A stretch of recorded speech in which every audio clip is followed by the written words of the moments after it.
2027 चुनाव से पहले अखिलेश यादव ने टिकट बंटवारे में कर दिया खेल। ऐसे नियम बना दिए कि उड़ गए नेताओं के होश। अब ऐसे ही किसी को नहीं मिलेगा सपा का टिकट। बीजेपी को तगड़ी चुनौती देने का प्लान तैयार, योगी को टक्कर देने की प्लानिंग सेट।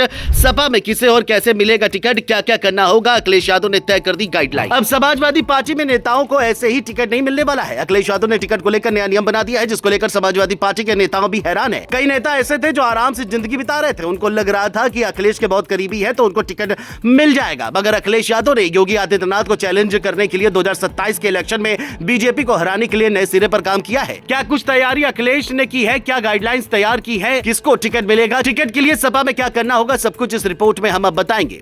देखिए, 2027 में यूपी विधानसभा चुनाव की तैयारी में अखिलेश यादव कोई कसर नहीं छोड़ रहे हैं। पीडीएफ फॉर्मूला को और मजबूत कर रहे हैं और टिकट बंटवारे में सख्त नियम बना दिए हैं। अब बेदाग छवि, जमीनी मेहनत और साफ सुथरी इमेज वाले को ही टिकट मिलेगा। पुरानी सिफारिश या फिर करीबी होने से काम नहीं चलेगा। क्या है पूरी तैयारी, चलिए जानते हैं।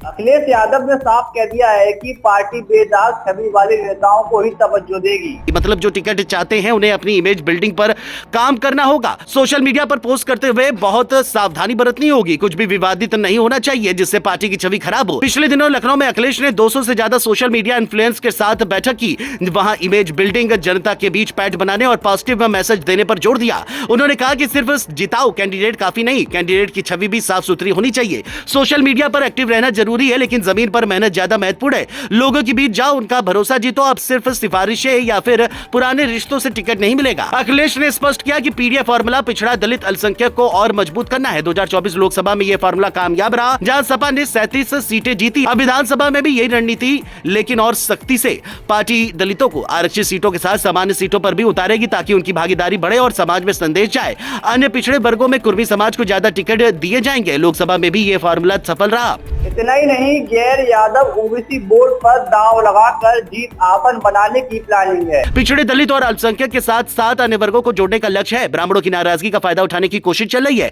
कुछ ब्राह्मण नेता सत्ताधारी दल से नाराज हैं, वे सपा में शामिल हो सकते हैं। संभावित कैंडिडेट्स को निर्देश है कि उत्पीड़ों, पिछड़ों, आदिवासियों और कमजोर तबकों से सीधे जुड़े, उनकी बात सुने और समाधान सुझाएं। अखिलेश ने कार्यकर्ताओं की गोपनीय रिपोर्ट भी तैयार करवाई है। एसआईआर में एक्टिव रहने वालों को प्राथमिकता मिलेगी जो सिर्फ लखनऊ या दिल्ली में पार्टी दफ्तर के चक्कर लगाते हैं, उन्हें टिकट नहीं मिलेगा। रिपोर्ट कार्ड बनवाए जा रहे हैं। बूथ स्तर पर मेहनत, जमीनी काम और मास अपील देखी जाएगी। राजनीतिक जानकार कह रहे हैं कि अखिलेश की ये स्ट्रेटेजी बीजेपी को बड़ी चुनौती देगी। योगी आदित्यनाथ को टक्कर देने के लिए पार्टी प्रोफेशनल तरीके से काम कर रही है। तो अब अखिलेश ने टिकट बंटवारे में पुरानी आदतें बदल दी हैं। मेहनत, साफ छवि और पीडीएफ फॉर्मूले पर ही फोकस है। ये नियम सपा को मजबूत बनाएंगे। आपको क्या लगता है, क्या अखिलेश की नई गाइडलाइन से सपा 2027 में वापसी कर पाएगी? अपनी राय कमेंट में जरूर बताएं।